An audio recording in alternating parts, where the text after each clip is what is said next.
Oi, somos o Grupo 9 e nesse podcast vamos falar sobre macroeconomia, focalizando em certos conceitos da mesma. Para começar, falaremos da tão temida e famosa inflação. Mas afinal, o que é inflação e por que ela é ruim? Bem, a inflação nada mais é do que a perda de valor do dinheiro resultante de um aumento generalizado nos preços da economia em um determinado intervalo de tempo. Com isso, há uma perca do poder de compra. Por exemplo, se você hoje, com R$ 10, consegue comprar uma dúzia de pão e se depara com uma inflação de 20% ao mês que vem você precisará de R$ 12 para comprar a mesma dúzia de pão. Outro exemplo é, imagina que você guardou R$ 100 no seu colchão e um ano depois você pega esse dinheiro. Vamos supor que nesse período de um ano a inflação foi de 40%. Isso significa que as coisas estão custando 40% mais caro e o seu dinheiro está valendo 40% a menos. Ou seja, um ano depois, aqueles R$ 100 estão valendo a mesma coisa que R$ 60 na época que você guardou eles. Na prática, o seu dinheiro vale menos do que valia antes. Agora, vamos entender o que causa isso. Um dos motivos que contribuem para o surgimento da inflação é a emissão de moeda, isto é, se o governo emitir uma quantidade excessiva de moedas, e moeda aqui eu digo dinheiro, ocorrerá um incentivo ao aumento do consumo. Logo, há uma influência no aumento dos preços. Outro motivo é quando a economia fica superaquecida, ou seja, se a economia crescer rápido demais, o comércio pode não dar conta de atender uma demanda muito grande. Isso resulta no aumento dos preços. E aí surge a inflação. Além da inflação, na macroeconomia temos alguns outros conceitos relacionados a esse tema. Dois deles, a desinflação e a deflação, costumam ser bastante confundidos. Enquanto que a deflação consiste na inflação negativa, ou seja, há uma queda nos preços do mercado em relação ao período anterior, a desinflação consiste na diminuição da inflação e elevação dos preços em um ritmo lento, ou seja, quando acontece uma subida nos preços menor que a esperada. Além desses, temos a reflação, caracterizada pelo estímulo da economia através do aumento da circulação da moeda ou redução das taxas de juros, a fim de expandir a produção e o rendimento do país. E por último, temos a hiperinflação, que consiste em uma inflação fora de controle a níveis muito elevados, onde ocorre um encarecimento rápido dos produtos e desvalorização acentuada da moeda, às vezes também acompanhada de recessão.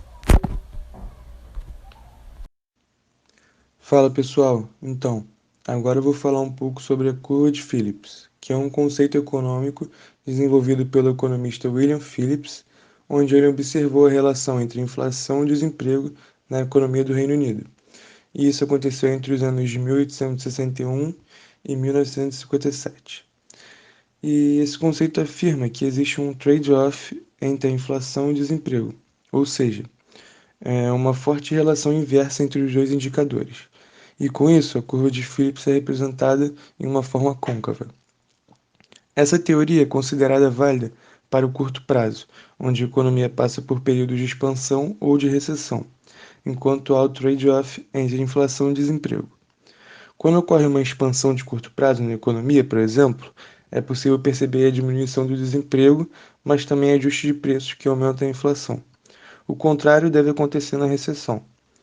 Já no longo prazo, a curva de Phillips ganha uma forma vertical, sendo que não é possível haver trade-off e ajustes entre os dois fatores de análise.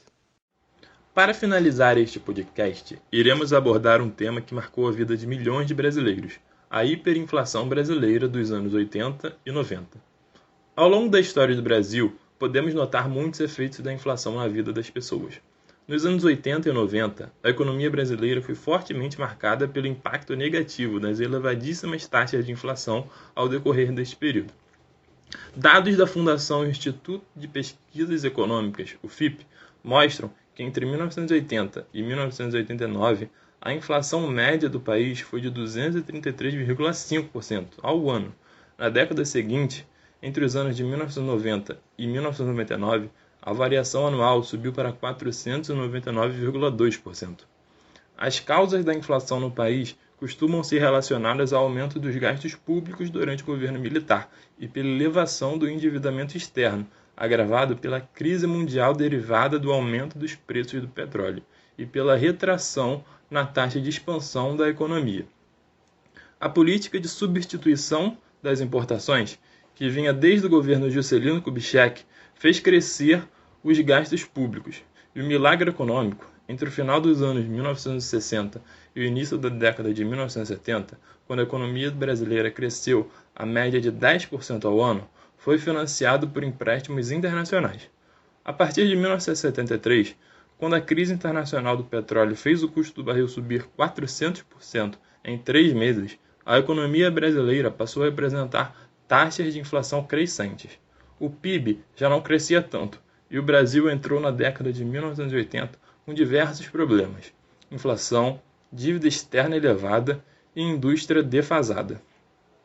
Foram cerca de 15 anos de inflação acima de 2 dígitos e de correção monetária.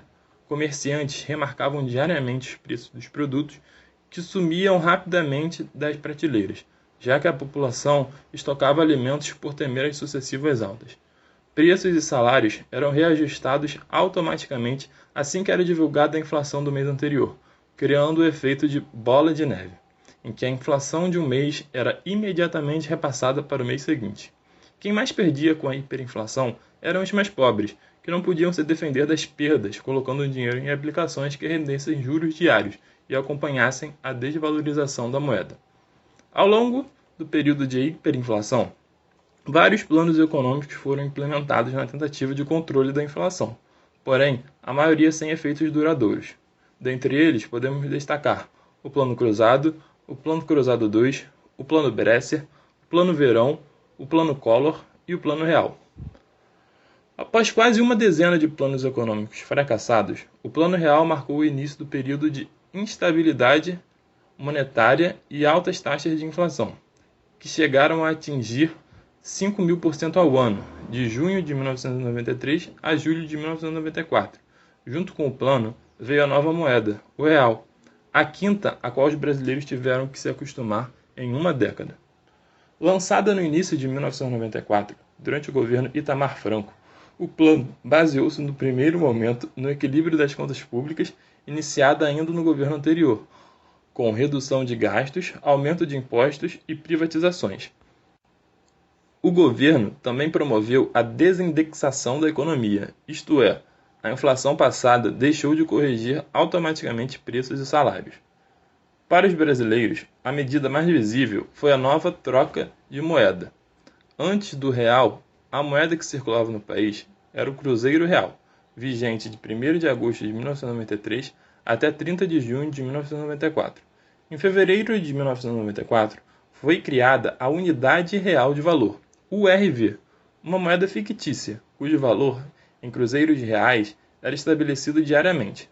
Assim, a hiperinflação seguia em cruzeiros reais, mas não em URVs. Em 1º de julho de 1994, uma URV passou a ser igual a R$1, o novo dinheiro entrou em circulação no país. Distribuir as notas e moedas do real pelo país foi uma das maiores operações logísticas já vistas. Para a equivalência, o valor da nova moeda foi fixado com a cotação da URV do dia anterior, que era de 2.750 cruzeiros reais. Dessa forma, 5.000 cruzeiros reais equivaliam a cerca de R$2, o suficiente para comprar na época meio quilo de carne, 3 litros de leite ou 2 latas de refrigerante, por exemplo. Entre as medidas para controlar os preços, o governo também promoveu uma abertura maior às importações e adotou as chamadas âncoras cambial e monetária. A âncora cambial instituiu o regime de bandas cambiais, que na prática fixava o valor da moeda e barateava o custo dos importados. Já a âncora monetária buscava controlar o volume de dinheiro em circulação, evitando a pressão sobre os preços.